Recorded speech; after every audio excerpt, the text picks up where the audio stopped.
Question number 1, eukaryotic cell में plasma झिल्ली किससे बनी? क्वेश्चन है, ऑप्शन सुन लीजिए। ऑप्शन है फॉस्फोलिपिड, लाइपोप्रोटीन, फॉस्फोलाइपोप्रोटीन और फॉस्फोप्रोटीन। तो इसमें आंसर आपको दिया है, पढ़ाया भी गया है, फॉस्फोलिपिड पढ़ाए हैं, कोई दिक्कत नहीं है, डाउट नहीं है। अगला है क्वेश्चन नंबर 2, आत्महत्या की थैली किसे कहा जाता है? आत्महत्या की थैली किसे कहा जाता है? ऑप्शन है राइबोसोम, गाल्जी काय, लाइसोसोम और माइटोकॉन्ड्रिया। इसको भी बताए हैं, लाइजोसोम। लाइसोसोम को कहा जाता है, लाइसोसोम भी कहते हैं, लाइजोसोम भी कहते हैं, दोनों एक ही चीज है। ठीक है, लाइसोसोम और लाइजोसोम दोनों एक ही है, बस उच्चारण अलग अलग है, उसमें ये कंफ्यूजन नहीं हो रहा है। उस दिन पढ़ा रहे थे तो बताए भी थे कि दोनों एक ही है, बस उच्चारण में अलग अलग है। हिंदी में, इंग्लिश में तो वही लिखते हैं, यम ही लिखते हैं, यम ही लिखते हैं, लाइसोसोम। निम्नलिखित में से कौन एक जीवित कोशिका का प्रधान संरचनात्मक तत्व है? जीवित जो है व्यक्ति, चाहे जीवित कोशिका है, उसमें क्या ऐसा रहता है जिससे हम पता कर जाते हैं कि वो व्यक्ति कितने दिन तक, यदि डेट करके आया तो पता चल जाता है कि कितने समय पहले ही मरा। ठीक है, और ये पता चलता है हमको कार्बन से। जो ही कोई व्यक्ति क्या करता है, चाहे कोई जीव एक्सपायर करता है, उसमें कार्बन की मात्रा धीरे धीरे घटने लगती है, कार्बन की मात्रा धीरे धीरे घटने लगती है। तो इसमें आंसर हो जाएगा आपको कार्बन। 4 ऑप्शन दिया है, ऑक्सीजन, हाइड्रोजन, कार्बन, नाइट्रोजन। तो इसमें ऑप्शन सी कार्बन सही होगा। ठीक है, आगे दिया है कि निम्नलिखित में कौन जीवन का भौतिक आधार है? जीवन का भौतिक आधार, ऑप्शन ए है माइटोकॉन्ड्रिया, राइबोसोम और प्रोटोप्लाज्म केंद्रक। यदि टिक नहीं किए होंगे तो इसमें कर लीजिए, ऑप्शन सी सही होगा, प्रोटोप्लाज्म। अगला क्वेश्चन है कि मानव शरीर के कौन से अंग में लसिका कोशिकाएं निर्मित होती है? लसिका कोशिकाएं, तो इसमें यकृत, अग्नाशय और तिल्ली, दीर्घ अस्थि। आंसर होगा दीर्घ अस्थि। आगे क्वेश्चन है, प्रोटीन के निर्माण में आधारभूत इकाई होती है, क्या होती है? प्रोटीन कैसे बना होता है? तो एमिनो एसिड से बना होता है, एमिनो अम्ल से। तो इसमें आंसर ए सही होगा, एमिनो अम्ल। आगे क्वेश्चन है, एक पीढ़ी से दूसरी पीढ़ी में आनुवांशिक सूचना का स्थानांतरण पूरा किया जाता है, किसके द्वारा पूरा किया जाता है? तो डीएनए द्वारा। ये बहुत बार बताए हैं आपको। प्रयोगशाला में सर्वप्रथम डीएनए का संश्लेषण, सिंथेसिस किया था, कौन किए थे? तो इसमें खुराना ने। ठीक है, आगे क्वेश्चन है, निम्नलिखित में से कौन जीवन का भौतिक आधार है? Nucleus, ribosome, protoplasm, mitochondria. अभी आया था क्वेश्चन ही, प्रोटोप्लाज्म। अगला क्वेश्चन है, निम्नलिखित में से कौन सी संरचना प्रोकैरियोटिक कोशिका में नहीं पाई जाती है? तो प्रोकैरियोटिक में कौन नहीं पाई जाती है? प्रोकैरियोटिक में केंद्रक झिल्ली नहीं पाई जाती है। ठीक है, प्रोकैरियोटिक में जो केंद्रक होता है उसके चारों तरफ लेयर झिल्ली नहीं होता, और बाकी ये सब में यूकैरियोटिक में केंद्रक के चारों तरफ झिल्ली पाया जाता है, न्यूक्लियस मेम्ब्रेन पाया जाता है। आगे माइटोकॉन्ड्रिया का कार्य संबंधित है, किससे है संबंधित है? क्या करता है माइटोकॉन्ड्रिया?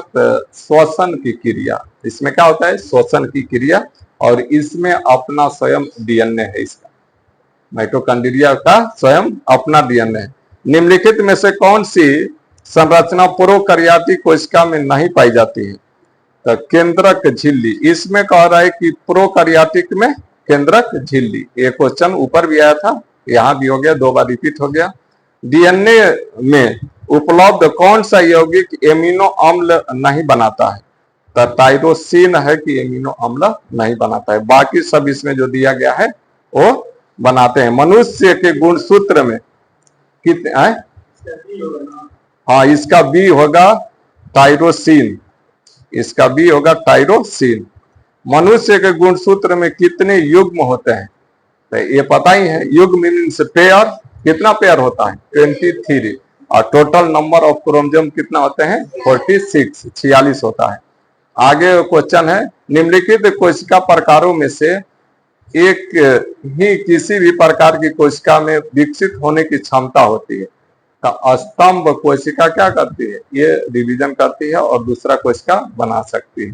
ठीक है, आगे है क्वेश्चन, बिना निषेचन के अंडे के विकास को कहते हैं, इसको कहते हैं पार्थिनोजेनेसिस, इसको कहा जाता है पार्थिनोजेनेसिस नाम दिया गया है।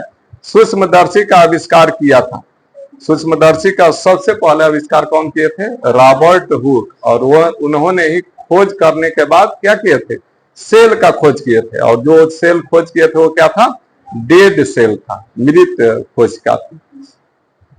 आगे इसमें है कि साधारण मानव में गुणसूत्र होते हैं, तो पता ही है 46 होता है, और पेयर में कहा जाए तो 23 इंटू 2, 23 गुणे 2, 23 पेयर होते हैं। मानव शरीर की सबसे बड़ी कोशिका कौन है, न्यूरॉन, बताई दिए है कि न्यूरॉन।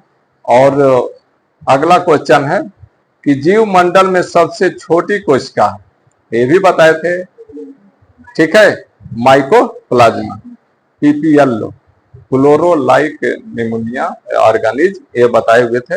अगला है क्वेश्चन, सबसे छोटी कोशिका होती है, ये भी हो गया माइकोप्लाज्मा, ये 2 बार आ गया।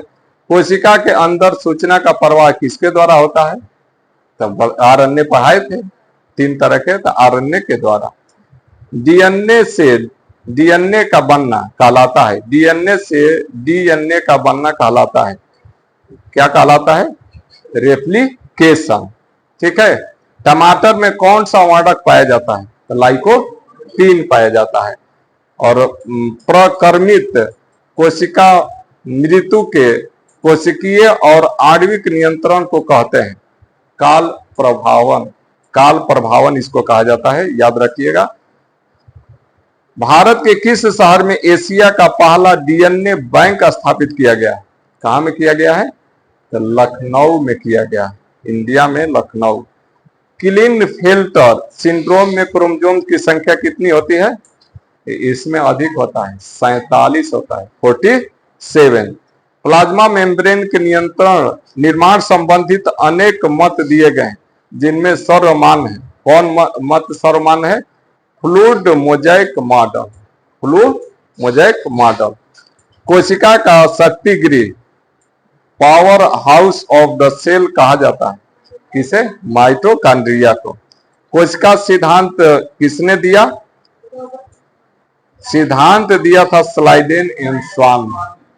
ठीक है, हमारे अगला क्वेश्चन, हमारे शरीर की किन कोशिकाओं में सबसे कम पुनर्जीवित शक्ति होती है, पुनर्योजित शक्ति सबसे कम किस में होती है, तो मस्तिष्क में। इसीलिए कहा जाता है कि मस्तिष्क में जब चोट लग जाता है ना, तो आदमी नहीं बच पाता, कैसे कि कोशिका फिर पुनः जीवित नहीं हो पाती है, डेड हो जाती है, तो फिर दूसरा कोशिका वहां नहीं आ पाती है, वो वहां डिवीजन नहीं होता है, विभाजन नहीं हो पाता है। इसलिए सर को बचाने के लिए हेलमेट कहा जाता है कि हेलमेट पहन कर चलिए, कि सर बचा रहेगा, और बाकी शरीर में चोट लगेगा ना तो आप बच जाइएगा, लेकिन सर में चोट लग गया तो फिर बचना मुश्किल, कहा कि सेल डिवीजन नहीं करेगा, विभाजित नहीं होगा, तो फिर वहां नया सेल आएगा नहीं, तो जहां चोट लगेगा वहां फिर रिपेयर नहीं हो पाएगा। इसलिए कहा जाता है कि हेलमेट पहनिए जब बाइक चला रहे हैं, सर को बचाना बहुत जरूरी है।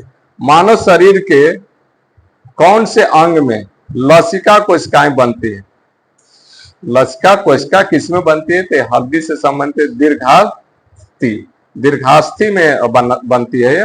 निम्नलिखित में से कौन कोशिका सिद्धांत से संबंधित है, कौन से कोशिका सिद्धांत से संबंधित है, तो बैक्टीरिया, बाकी ये सब कोशिका सिद्धांत से नहीं संबंधित है। बैक्टीरिया में कौन कोशिका पाया जाता है, प्रोकैरियोटिक कोशिका जो पाई जाती है बैक्टीरिया में पाई जाती है, कोशिका सिद्धांत से। बाकी फफूंदी, एथ्रोसाइट्स और वायरस, वायरस तो अलग हट जाता है, लिविंग नॉन लिविंग के बीच की कड़ी है वायरस, तो उसको कोशिका में नहीं शामिल करते हैं।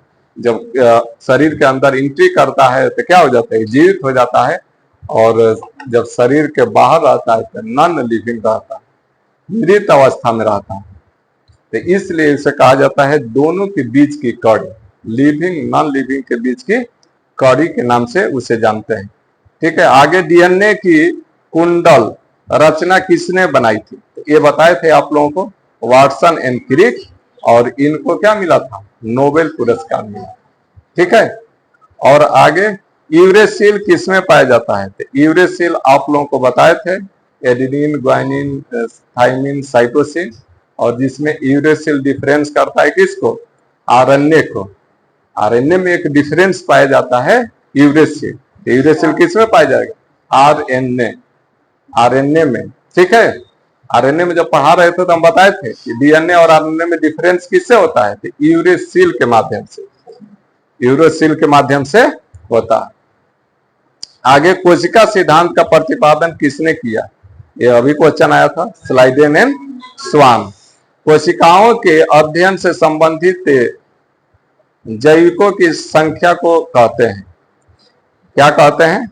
साइटोलॉजी। साइटो मीन्स होता है सेल, कोशिका, ठीक है, और लॉजी मीन्स होता है अध्ययन। तो जो कोशिका का अध्ययन करे उसे क्या कहते हैं? साइटोलॉजी।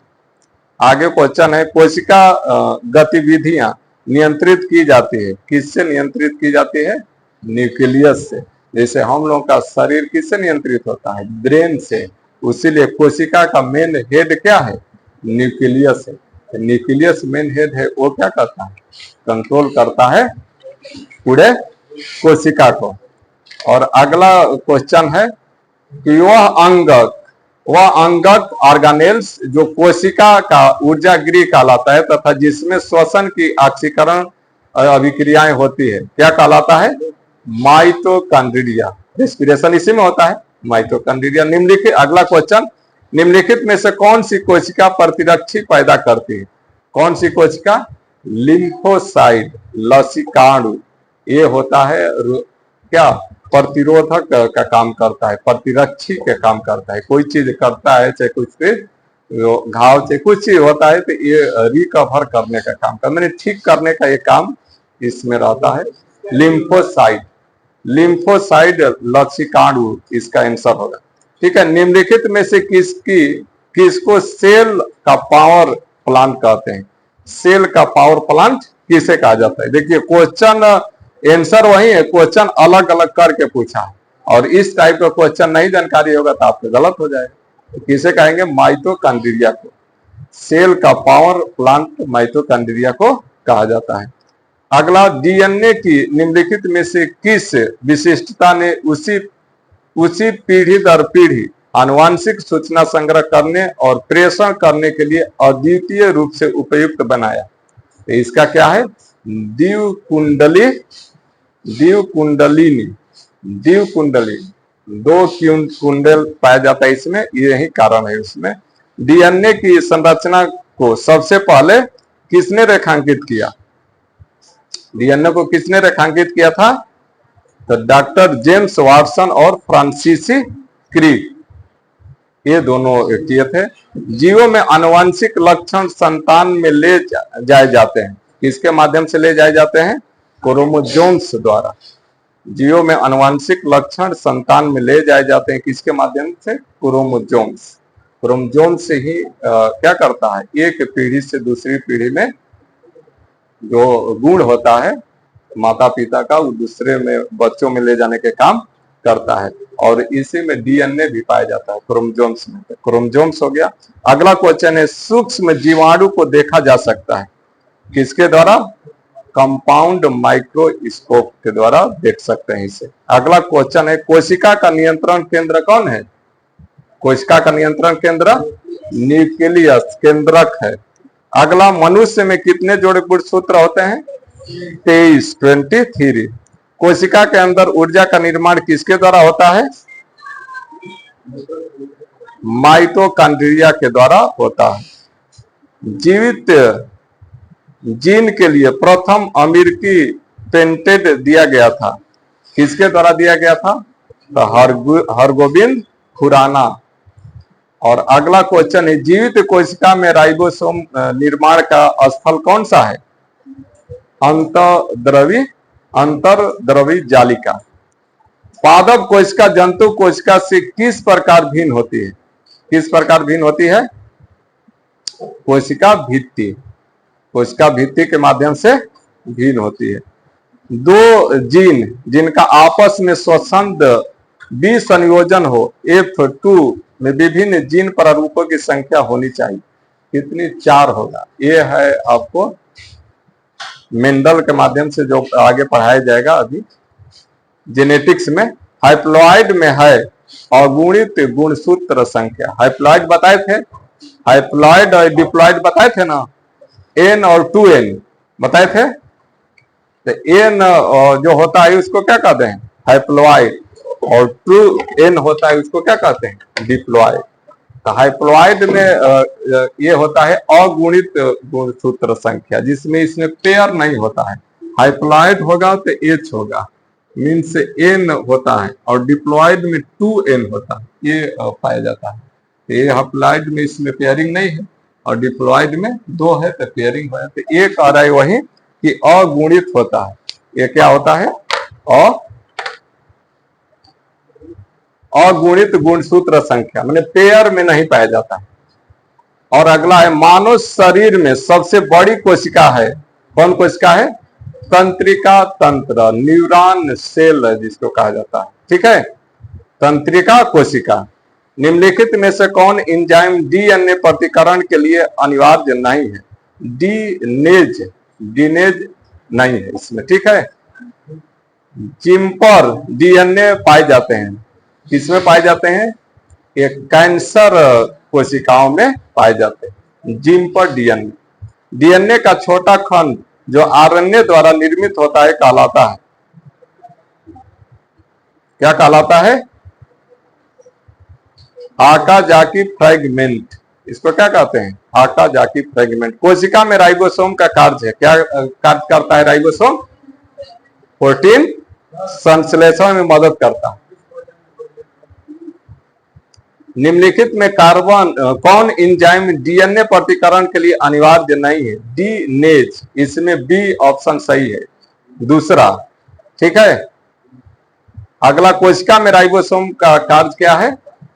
प्रोटीन संश्लेषण में क्या करता है? मदद करता है। अगला डीएनए के एक न्यूक्लियोसाइट में होता है, क्या क्या होता है? तो बताए थे, शर्करा, नाइट्रोजनीय क्षार और फास्फेट।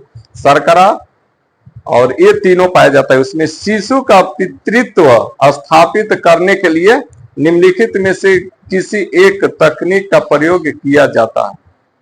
ये बच्चा, ये लड़का है, इसके पिता यही है, इसका प्रूफ करने के लिए क्या होता है? DNA finger printing. और उसी से पता चल जाता है। कोई आरोप लगा देता है कि नहीं, संपत्ति लेने के लिए कि हम इन्हीं के बेटा है, ऐसा बहुत सा मामला आया इंडिया में। तो इससे पता चल गया कि इसका बेटा एक्चुअल में है कि नहीं। तो किससे पता चलता है? डीएनए फिंगर प्रिंटिंग से जांच होगा तो पता चल जाएगा कि डीएनए किसका है और किसका लड़का है, इसका लड़का है कि नहीं है, उसे एक्चुअल पता चल जाएगा। नहीं मैच करेगा, नहीं मैच करेगा, इसीलिए यूनिक है। मैच नहीं करा, जब मैच कर रहा है तो कई गो फादर हो जाते हैं, लेकिन जिसका लड़का है उसी का डीएनए से। ये बहुत यूनिक चीज है। हाँ, जैसे फिंगरप्रिंट है, दूसरे का नहीं मिलता है, उसी तरह बहुत ऐसा चीज है कि जो यूनिक बनाता है मनुष्य को। सब यूनिक है, सब लोग, लेकिन सब लोग मानेंगे अपने आप को तब ना। सब में खासियत है, और वही खासियत है जो एक टॉपर में, चाहे एक जो बना। बस सही डायरेक्शन से क्या करना, मेहनत करना है, और माइंड मेकअप हो गया कि हमको ये करना है, तुम कर ले। जो आप सोच सकते हैं वो कर सकते हैं, लेकिन उसके लिए क्या करना, मेहनत करना। और यहाँ आके जिसे पढ़ाई ना करे, खाली आके बैठे रहे, सोचते रहे कि ये सब हो जाए, तो कभी नहीं होगा। खाली सोचने से कुछ नहीं ना होता है, पढ़ाई करने से होगा। और ये सोच ले कि इतना बड़ा सिलेबस है, पढ़िए नहीं पाएंगे तो कभी नहीं पढ़ पाइएगा। और सोच लीजिएगा कि कुछ नहीं है तो पढ़ लीजिए। इसमें नहीं लागू होता है आपके लाइफ में भी, जीवन में। आपको 1 साल का जितना चावल और गेहूं आटा जो आप खा रहे हैं एक जगह रख दिया जाए ला के, और कहा जाए कि देखिए साल भर में इतना आप खा जाते हैं, तो आपको लगेगा कि साल भर में इतना हम खा जाएंगे, लेकिन एक एक दिन करके पूरा खा जाते हैं। उसी तरह पढ़ाई है, थोड़ा थोड़ा पढ़ते जाइएगा, आपको समझ में नहीं आएगा, दिमाग पर लोड भी नहीं होगा, पूरा कंप्लीट पढ़ लीजिए और सोचिएगा कि इतना पढ़ना है तो कभी नहीं पढ़ पाइए। बस काम स्टार्ट है, कुछ नहीं है, पढ़ते जाइए, एक दिन तो कम ही होगा ना, बढ़ेगा तो नहीं। इसीलिए टेंशन ये नहीं लेना है कि बहुत ज्यादा है, ये है कि कंटिन्यू चलते जाना। अभी मान लीजिए आप लोग सब लोग आ रहे हैं कहीं ना कहीं घर से,